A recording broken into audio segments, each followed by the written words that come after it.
everybody. This is the Data Nifty Analysis Podcast, also known as DNA. I'm your host, Jessica, and I'm so happy you took the time out of your day to listen.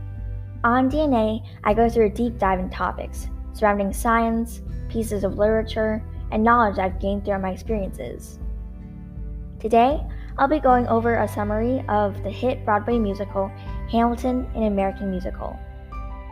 These days, it's difficult to find somebody who hasn't heard of the hit Broadway musical Hamilton.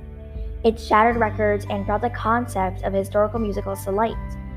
The musical is based off the first Secretary of Treasury of the United States of America, Alexander Hamilton. He later became George Washington's right-hand man during the Revolutionary War and also created our financial plan. Throughout Hamilton's life, he always pondered the idea of leaving behind a legacy and making sure that somebody told his story. However, if you asked anybody a few years back who was on the $10 bill, only a few would be able to tell you that it was Alexander Hamilton. First of all, the musical was created by Lin-Manuel Miranda, and he got inspiration for the musical from a book called Alexander Hamilton, written by Ron Chernow. So, this musical has two different acts. There's Act 1 and Act 2, and they separate the different parts of Alexander Hamilton's life. Starting off in Act 1 is a song called Alexander Hamilton, and it technically talks about his childhood and how he grew up. The thing is that he actually grew up in a very poor city in the Caribbean, and he later became a founding father, but he didn't actually have a father because his father left when he was very young, and both him and his mother got sick after a hurricane washed over his whole entire city, and his mother died. So he essentially didn't have any family members or anything to turn towards, but the problem was because he didn't have anybody to rely on financially, he technically had to do everything by himself, and he's really known for writing a ton of essays. So he wrote a lot of essays talking about his childhood, losing his dad, losing his mom, losing his city, and he wrote it all on pamphlets that were sent everywhere. These pamphlets caught the eyes of people that were surrounding him, and they're like, hey, we should probably pitch in and bring this kid to America. In New York City, he meets a guy named Aaron Burr, and this was, by the way, in 1776. So he hears about this guy named Aaron Burr, and he's like, oh my god, this guy is so smart. So Alexander Hamilton met up with Aaron Burr, and Hamilton was just in awe because he's heard of Aaron Burr's name, and it was like, wow, I heard your name at Princeton, and I want to be just like you. I want to graduate in 2 years, and I want to join the Revolutionary War. And he was just so confused how Aaron Burr was able to finish it all so fast, how he was able to graduate so fast. And Aaron Burr technically said that he did it because he had the motivation and because his parents also died and he was also an orphan. So both Burr and Hamilton connected on that part because they were both orphans and they wanted to do the same thing. They wanted to fight in the Revolutionary War. So after a while they became friends, but Burr kept on saying, hey, be careful about what you say because people can use that against you. Just be very, very careful and don't talk too much, or people are going to find a way to destroy you. So after that, Hamilton meets 3 other people called John Laurens, Lafayette, and Mulligan. And all of these people are very, very adamant in fighting the Revolutionary War, and they really want to win back freedom for America, because back then America was under control of Great Britain, and it was a very important moment in history. Hamilton decided that he wanted to show other people that he was powerful and that he was very, very smart. So what he did was that he got a scholarship to King's College. And by the way, King's College actually turned into Columbia University. So then after that, we started getting insight onto who the other people are. So Lafayette, he came from France. Both France and America came together, and France wanted to support America through the Revolutionary War. So they provided people, and this included Lafayette. So Lafayette said, hey, I'll help you, and he's very trained, he's a very skilled man. And another person is Mulligan. So Mulligan was a tailor's apprentice, and he was a very good spy for the Revolutionary War. He got a ton of information, and he was one of the reasons why we won the war. And the other person is John Laurens, and John Laurens is very adamant about slavery, and he really wanted slavery to be abolished. On the other hand, while Laurens, Mulligan, Lafayette, and Hamilton were all talking about how they wanted to take a stand, and they wanted to make sure that their voices were heard, Burr, on the other hand, was very iffy about the topic. He wanted them to focus on keeping quiet and not making too much sound and not causing too much trouble, because Burr was obviously very scared about dying if he spoke up. Hamilton's always thought of the idea of death and how he imagined death being like a memory or something that's going to get him really, really soon. All five of them, Hamilton, Laurens, Mulligan, Lafayette, and Burr, they all decided to join the fight, and they wanted their legacy to be told, and they're like, yeah, we're going to fight this war so that our children will be able to listen to the stories of our suffering and just know that we put in a good fight and that we gave them a better future. Next, we pan over the story to the Schuyler sisters. So, the Schuyler sisters are really, really rich people, okay? They're just like walking into New York City with all their dresses, and they love looking at all the guys. So these three sisters are Angelica, Eliza, and Peggy. Next, they receive a message from the King of Great Britain. Technically, in this message, King George III, who was the king of Great Britain, was saying, oh yeah, you can go start your Revolutionary War, but you'll always be back because you'll be poor and you'll know that you belong to Great Britain. And there are a ton of troops.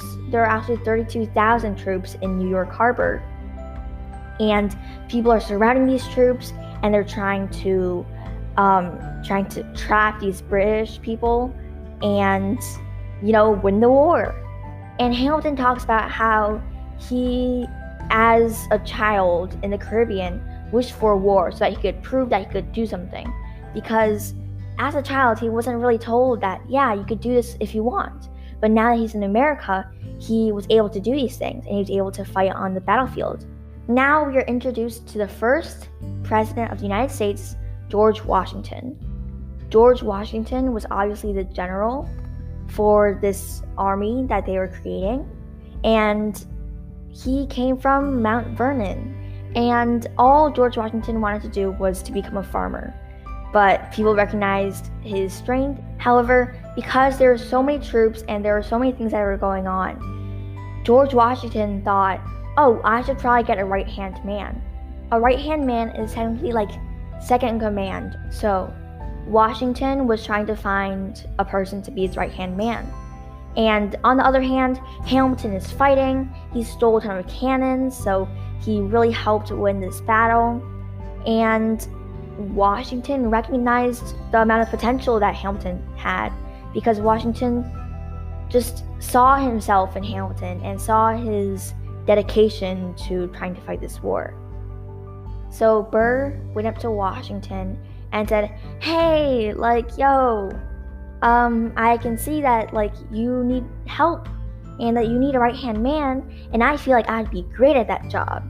But Washington was like, I'm not too sure about that. And Washington actually appointed Hamilton to the position of right-hand man, which obviously made Burr very, very upset, and it started a rivalry between the two. So in the middle of this, there was this thing called a winter's ball. And by the way, that's ball as in a dance. So what happened was that both Hamilton and Burr knew about the Schuyler sisters, and they really wanted to marry them because the Schuyler sisters were super, super rich, and they had a really good family. So Burr kept on going up to these sisters and saying like, hey, like, I'm Burr, like, I'm over here, I fight in the Revolutionary War. But all of the sisters were like, we kind of like Hamilton better. So all three sisters, Angelica, Eliza, and Peggy, they all try to go for Hamilton. Angelica caught Hamilton's eye, and Angelica started talking to Hamilton, and they started realizing that they had just so much in common. But after that, Angelica talks to the second sister, which was named Eliza, and goes like, hey, like, I think I saw like a boy or whatever, but Eliza just has her eye on Hamilton as well. And Angelica's like, oh, and she's like really sad because Angelica loves Eliza, which was her sister, very, very much. And all Angelica wanted was for her sister to be happy. And even though she will never be satisfied with her life because she knows that she's not ever going to be with the man of her dreams, which was Hamilton. So after that, 1 week later, Eliza talks to Hamilton a lot. And after that, Hamilton proposes to Eliza. They're all talking about how happy they are and how Hamilton will always make sure that Eliza's happy. Next, we start going into Aaron Burr's love life. So what happened was that Aaron Burr fell in love with this beautiful woman named Theodosia. The problem was that Theodosia was kind of married to a British officer. And just for a preface, Aaron Burr was technically fighting Theodosia's husband. But both Aaron Burr and Theodosia fell madly in love, and they started an affair. After that, Theodosia gave birth to their daughter, but in the process, Theodosia died. To make sure that Theodosia's name was remembered, Aaron Burr decided to name his daughter Theodosia as well. So Aaron Burr is married to a woman named Theodosia, and they had a child called Theodosia. Hamilton really likes to lead people. So what Hamilton did was that he asked George Washington, hey, entrust me with a command. Like, allow me to have my own, like, separate, like, army to take into battle, because I can do it very well. But Washington didn't promote Hamilton, and he actually promoted another guy called Charles Lee.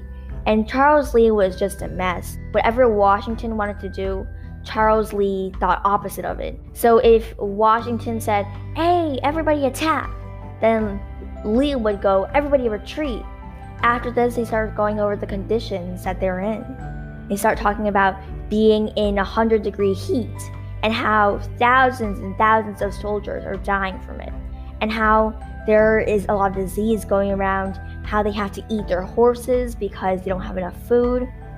And even with all this happening, there's Charles Lee, and he's talking very badly of Washington. Hamilton and Lawrence were like, hey, somebody has to shoot this guy, because Charles Lee is just messing up our whole entire process. John Lawrence decides to ask Charles Lee to a duel. So after taking 10 steps, their guns fire, and Lawrence shoots Charles Lee and actually succeeds. Lawrence shot Charles Lee on the side, and therefore Charles Lee was unable to fight anymore. Washington was not very happy about this, because he was like, yeah, we're already fighting the British, and that's already hard enough. We don't need infighting. We don't need people to fight other people inside of the same army. However, Hamilton keeps on refuting him and saying, yeah, we're trying to protect your honor. We're trying to protect your legacy, because Lee just kept on talking about how you were such a bad general. But Washington said, hey, this is enough. You're going to go back home. And Hamilton had to leave and go back home. So as you remember, Hamilton is married to Eliza. And Eliza shows him that she's pregnant with their first child. So what happened was that Eliza actually messaged General Washington and said, hey, please send Hamilton home. I just want to talk to him. He's constantly fighting in these battles, and I'm just scared that he won't be able to meet his own son. So while Eliza was pregnant, she kept on telling him that, hey, we don't need a legacy. We don't need money. I just want you to be happy, and I just want you to be proud. However, because Hamilton was gone, the Americans weren't doing so well. They didn't have a really good army, and Hamilton was a very important and crucial part because he was the one that would lead other people into war. So they wrote to Hamilton saying, yeah, we're kind of in trouble. Can you please come back and save us? So therefore, Hamilton went back into the war, and Eliza was obviously very, very sad about that. Then comes the Battle of Yorktown, and this was in 1781. And what happened was that Hamilton, Lafayette, and Mulligan, they all had crucial parts in the Battle of Yorktown. After that, through so much work and a lot of fighting and a lot of blood, the British went on a pedestal and waved a white handkerchief. This is a symbol of surrender. So after all that work, the Americans won the Revolutionary War. And this was a very, very proud moment, and everybody was singing, and people were rejoicing, and they were partying, and they were all just so happy. So Burr goes back home, and he sees his beautiful daughter, Theodosia. He's obviously really sad that Theodosia, his wife, died from giving birth to his daughter, but he was just so happy to be done with the war because he's always opposed people fighting. And on the other hand, Hamilton came back home and saw his son for the first time. As you remember before, Eliza was pregnant and she gave birth to Philip. Next is the last song of the first act, called Non-Stop.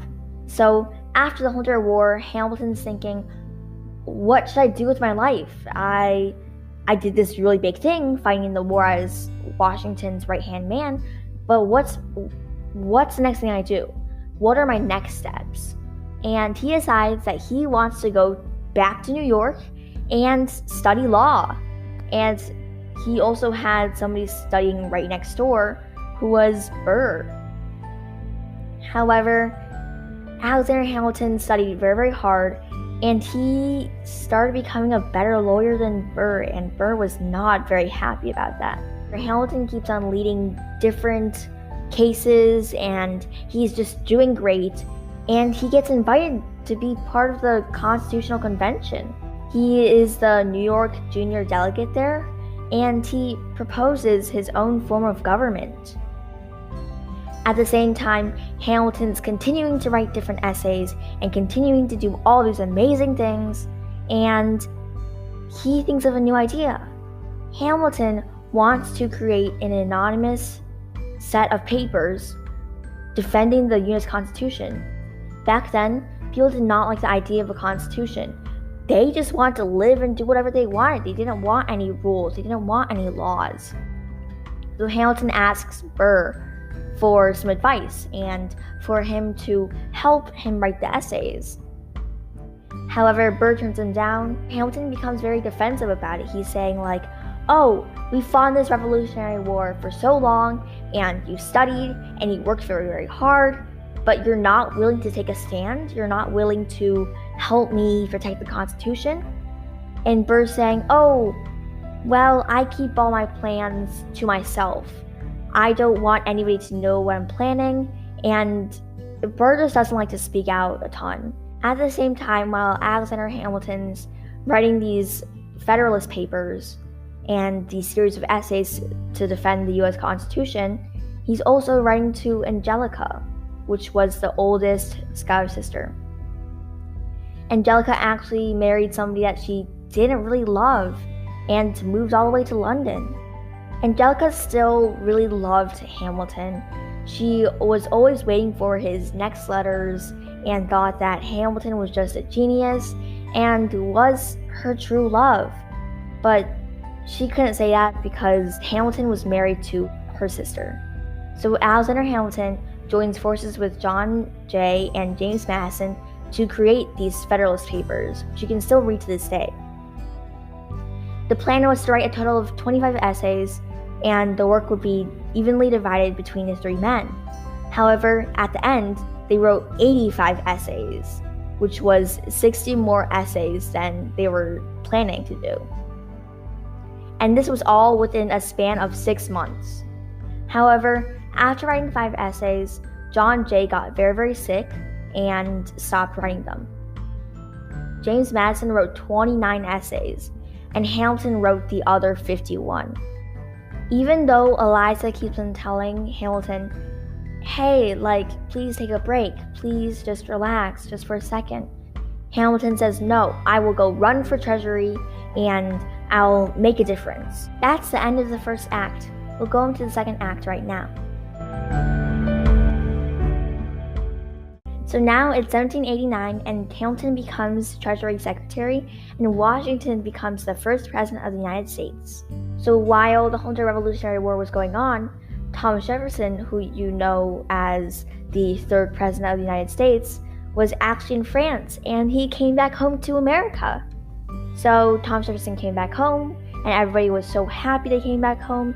Jefferson gets the spot of Secretary of State and he became Senate approved and he goes all the way up to New York to have a meeting. This meeting was called the First Cabinet Meeting, and during this, he met Hamilton. So they shook hands and they also knew a lot about each other. So obviously, while this whole thing was going on, Hamilton was trying to create a financial plan for the United States of America. And this cabinet meeting was to choose whether Hamilton was right in that we should create this financial plan, or Jefferson, who was on the opposing side, was right and that we shouldn't do that. However, throughout this whole debate, both Madison and Jefferson are talking about how Hamilton doesn't have any votes. He needs to have congressional approval, and he doesn't have the votes to do so. And even though he has all of these strong ideas, nobody agrees with him. So Washington keeps on telling Hamilton, hey, you need to convince more people about your plan. You need to convince more people. But Hamilton says, it's a non-starter because all these people are against me. On the other hand, while this is all happening, Hamilton's wife, Eliza, is taking care of Philip by herself. And she's trying to teach Philip piano and teaching him French, and she's just a very good mother. This whole entire time, Eliza keeps on telling Hamilton, hey, take a break, please. But Hamilton goes, no, I have a lot of work to do. I have to get this plan through. I worked very, very hard on it. But Eliza's just like, hey, just eat some food, have some supper, and just look at your son. Because Philip was now 9 years old and he has hardly had any contact with his father. Then Eliza started suggesting to Hamilton that they should take a break and that they should go upstate with Angelica and they should just relax, because after all this stress from the Revolutionary War, Eliza just wants Hamilton to just be happy. However, Hamilton says that he can't really do that because he has to get his plan through Congress, and leaves. With all of this stress piling on top of him, it's no wonder why he was so tired all week. He hasn't really slept and he is just in need of a break, but he doesn't like to admit that he needs help. He doesn't like to admit that he needs to stop working. He was really missing his wife and Angelica.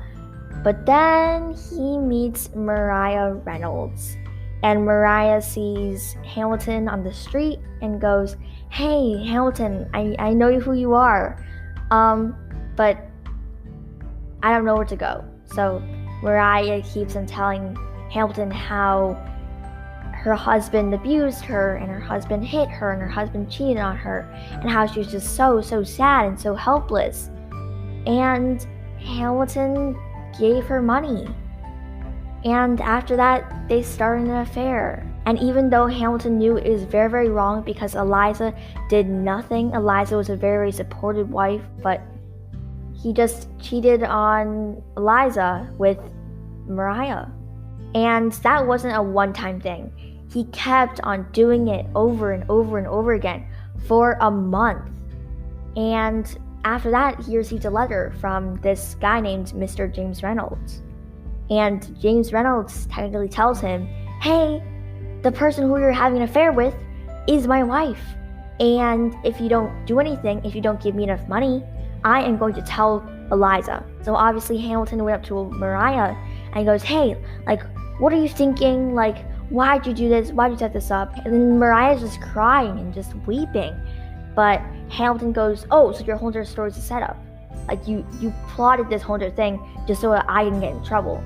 Mariah keeps on thinking, oh, like, I'm just so helpless and you should just give James Reynolds all the money that you have so that you could stay with me.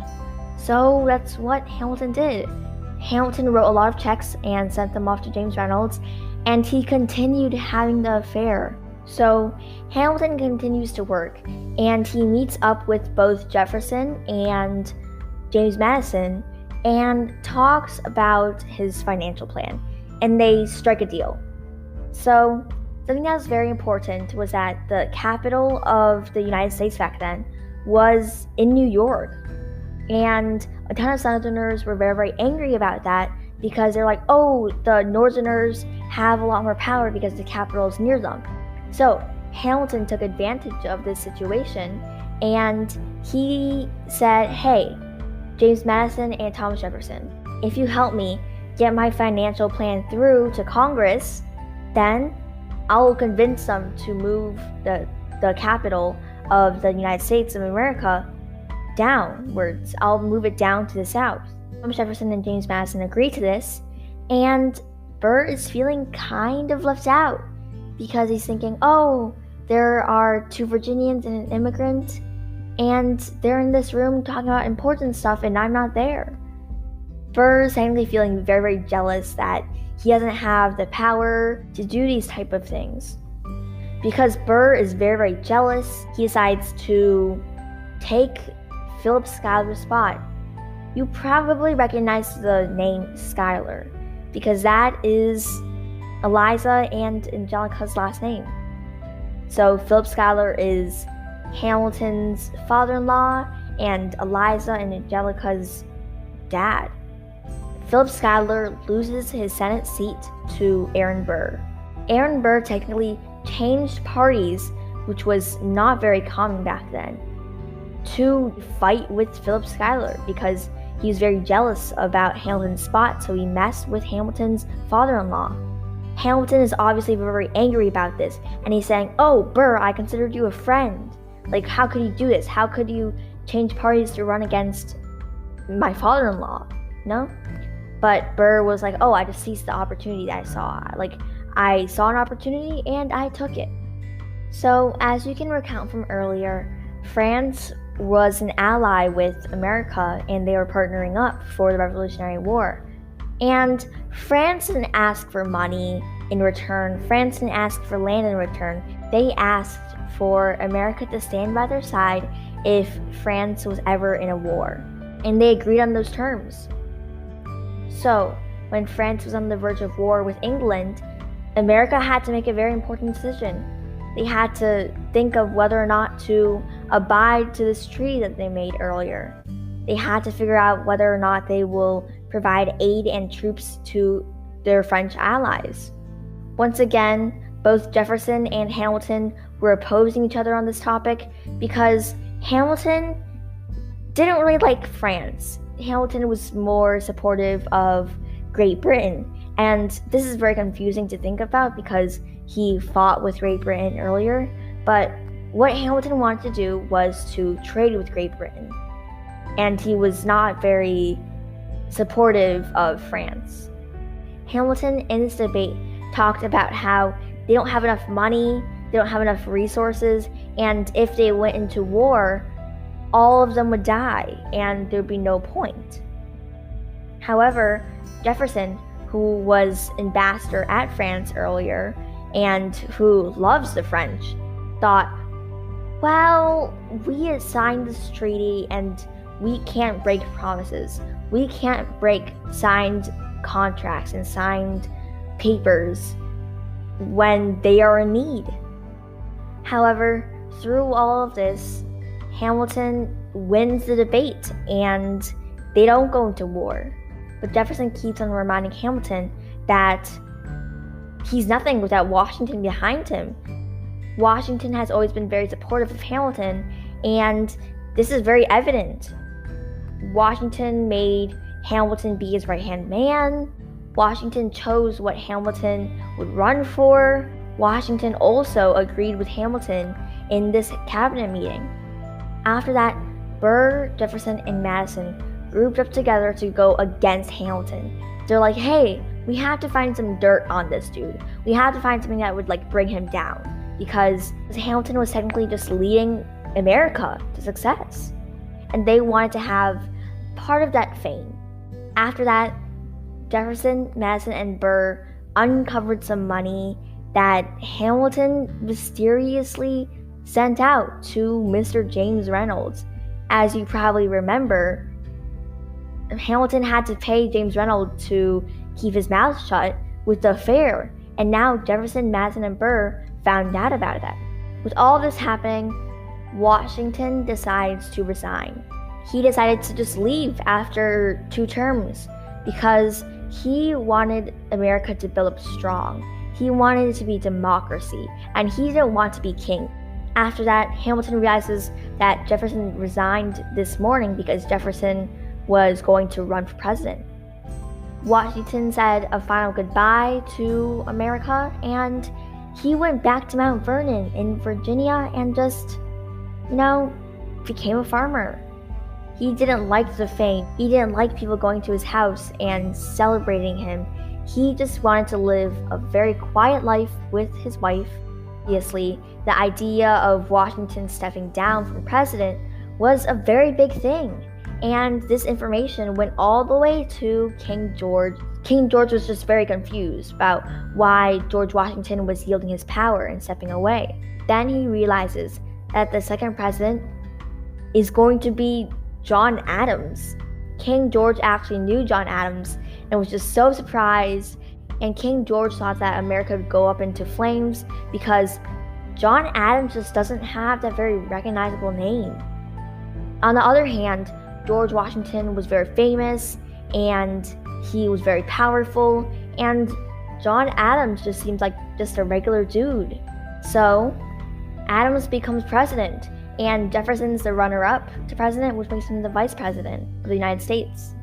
John Adams fires Hamilton, and Hamilton becomes very, very angry, and he publishes his response inside of a paper, and he just destroys his whole entire reputation. However, Jefferson just doesn't believe that Hamilton is just going to stop. He thinks that Hamilton, as long as he has a pen in his hand, will be a threat to his campaign. So what happens is that Jefferson goes up to Burr and Madison, and they all collectively agree that they should go accuse Hamilton of stealing money because of the checks that they found. Jefferson just goes up to Hamilton and says, hey, we found some check stubs from separate accounts. This money equals about $1,000. And back then, $1,000 was a lot of money. So people were very concerned and wondering how Hamilton has all this cash. They can also see that this money went to Mr. James Reynolds, and this was back in 1791. All of them think that Hamilton actually embezzled the government funds. Embezzling government funds technically means stealing money from the government. And Hamilton obviously didn't do that. He just had to pay back money for James Reynolds to not say anything about the affair. So Hamilton goes, no, I did not steal money from the government. I just cheated on my wife. This was obviously very surprising news, and nobody knew about it. So Jefferson, Madison, and Burr were like, oh, interesting.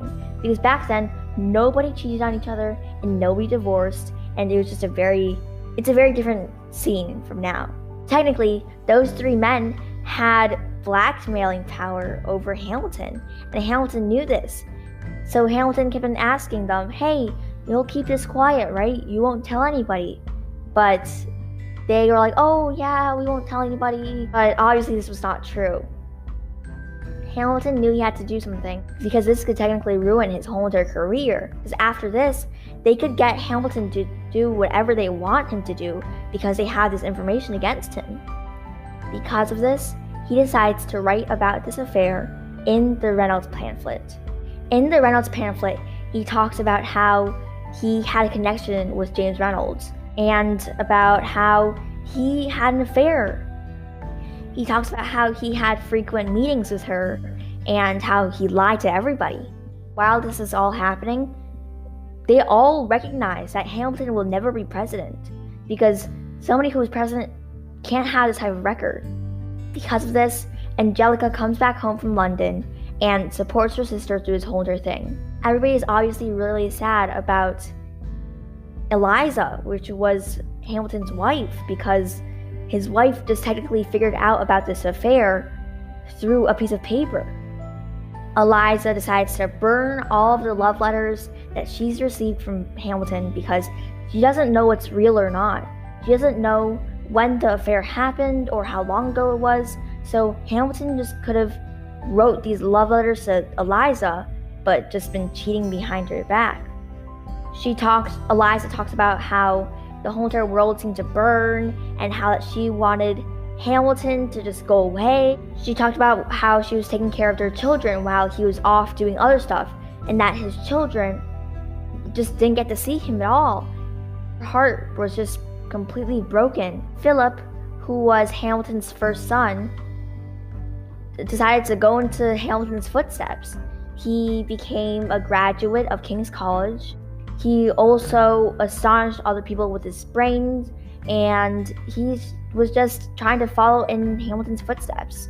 However, there was this guy named George Eaker, and he was very angry at Hamilton because of the affair.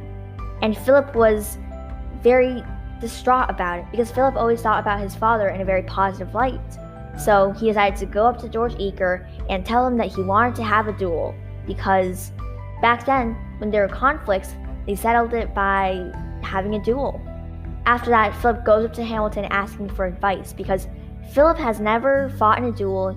He hardly knows about duels because he went to boarding school and they don't really teach that there. And Philip just decides to just go and take Hamilton's guns and to just try and shoot George Eaker. However, Philip died that day trying to protect Hamilton's legacy, and he died in New Jersey. Sadly passed away. This was a very sad moment because Eliza was trying to deal with an affair and also dealing with her first son dying. And Hamilton feels really sad because he didn't have much time with his son, and his son died while trying to protect him. Because of this, Eliza decides to go move uptown with Hamilton and just move away from the whole social scene. Then Eliza and Hamilton live a pretty normal life. Even though they're really sad, they bring their children to church and they just bond again. Eliza decides to forgive Hamilton for all that he's done, and Hamilton promises to be a better husband. Even though Hamilton wanted to stay away from politics, after he heard news about the new election to find the next president, he was very excited. This was because the two candidates that were fighting were Jefferson and Aaron Burr, which were both enemies of Alexander Hamilton. Jefferson and Aaron Burr kept on getting the exact same amount of votes. No matter how many times they kept on voting, they always got a tie. This was a very, very big problem because they didn't know how to solve it back then. So Jefferson decided that he needed an endorsement. An endorsement means that somebody famous would probably just promote that one person. Jefferson decides to go ask James Madison who he should ask for an endorsement. Even though Jefferson fought a ton with Hamilton, James Madison felt like the best thing that would help Jefferson win the election was to have Hamilton endorse him. So they asked Hamilton, and Hamilton technically had a decision to either endorse Burr or to endorse Jefferson, and whoever he chose would be the next president. And this was a very, very important decision. On one hand, Hamilton hated Burr because Burr changed parties and fought against his father-in-law, and not only that, Burr has always been opposed to Hamilton. On the other hand, Hamilton did not like Jefferson at all because they had opposing views. Jefferson didn't want a national bank, and Hamilton wanted a national bank. Jefferson liked France better, and Hamilton liked Great Britain better. It was just two different things. However, after a long time, Hamilton decides that he wants to endorse Jefferson. This was a very confusing decision to Burr, because Burr has always known that Hamilton hated Jefferson, but the reason why Hamilton chose Jefferson to endorse was because Jefferson had ideas. Throughout this whole entire story, you've always heard that Burr didn't like to speak out a ton, and he didn't like to pick fights with other people. So, therefore, he didn't have any strong political views. On the other hand, Jefferson was very adamant about specific views. However, because of the rules back then, the person who came second would become vice president. So, Burr tells Jefferson congratulations and says, "Oh yeah, I'm so happy to be your vice president." But Jefferson thinks differently. Jefferson decided to destroy the law that stated that the person who came second would become vice president. After that, Burr becomes very angry at Hamilton and decides to challenge him to a duel. Back then, if you didn't agree to a duel, you would be known as a coward. So they decided to have a duel at dawn in New Jersey. The problem with that was that this area that they were going to have a duel at was really close to the area that Philip died to a duel 3 years prior. However, Hamilton agrees to the duel and he leaves Eliza. Burr rode across the Hudson River at dawn and met up with Hamilton, who arrived with the doctor. Hamilton drew for his position, and he kept on thinking that he didn't want to die like this. While they were counting down for the duel, Hamilton kept on thinking about whether or not he really wanted to shoot Burr. He thought that Burr wouldn't shoot him because he felt that it wasn't in Burr's political interest to kill him. So, Hamilton decides to throw away his shot. He decides that he wants to shoot in the air. Burr didn't get to see this in time, and he shot Hamilton. Hamilton has always pondered the idea of death and when he was going to die, but now, when he sees the bullet going right up to him, he just feels like he's at peace. He wonders whether the bullet is his legacy, and whether that's what people remember him as. The guy that lost to a duel. He talks about how he loves America, and how he's so happy that it became a place where even orphan immigrants can just rise up and take a stand. He talks about the other people that he has lost. He sees his son on the other side. He sees his mother on the other side. He sees Washington on the other side. He sees all his comrades that have died in the battlefields on the other side. And he feels like it's in the right place to say goodbye. During his last breath, he thinks about Eliza, about how much he loved Eliza. And he aimed his pistol at the sky and he shot. Both Angelica and Eliza came up to Hamilton, but when they were at his side, Hamilton already died. Then Burr ran away and he figured out that even though he was not the first one to die out of the two, he had to pay for it. He became a villain in history, and nobody really liked him. He finally realizes, after Hamilton's death, that the world was wide enough for both Hamilton and himself. Next, you might be wondering, what happened after that? Who told Hamilton's story? Because this whole entire time, Hamilton kept on talking about how he wanted to have a legacy, how he wanted people to tell his story. So, who did it? The person who kept up Hamilton's legacy was none other than the person that he cheated on, Eliza. Eliza didn't waste her time on tears, and she literally lived 50 years without anybody. She was given time and she did a lot with it. She interviewed a lot of soldiers to figure out what Hamilton's thought process was. She read thousands and thousands of pages of writings that Hamilton wrote to figure out what he was thinking. Then Eliza raised funds for the Washington Monument in DC, and she spoke out against slavery. She kept on thinking about what Hamilton would have wanted to do if he was still alive. So she created an orphanage for orphans just like Hamilton, and she established the first private orphanage in New York City. She raised hundreds of children, and in a matter of time, she died with nobody by her side. Hamilton's financial system was a work of genius, and he drove our country from bankruptcy to prosperity. Nobody gives Alexander Hamilton the credit that he deserves. And even after all that, Hamilton died. And all we have to do now is just to keep up his legacy. At first, when I listened to this musical, I always thought that it was just some way for my parents to get me to learn something. But after reading through the lyrics and how deep the story was, I was just so shocked about the historical value behind him. I didn't know that Alexander Hamilton existed. Like, yes, you learn about George Washington, you learn about Thomas Jefferson, you learn about James Madison at school, but when have you ever heard the name Alexander Hamilton during a history class?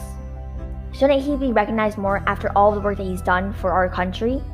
He literally wrote 51 essays for the Federalist Papers.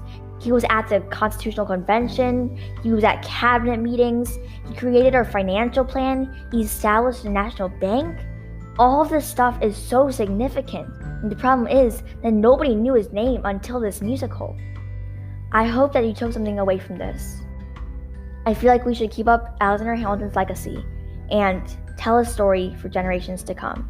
Thank you so much for listening to the first episode of the Data Nifty Analysis Podcast. I hope you learned something about the extraordinary Alexander Hamilton today. See you next time. Bye!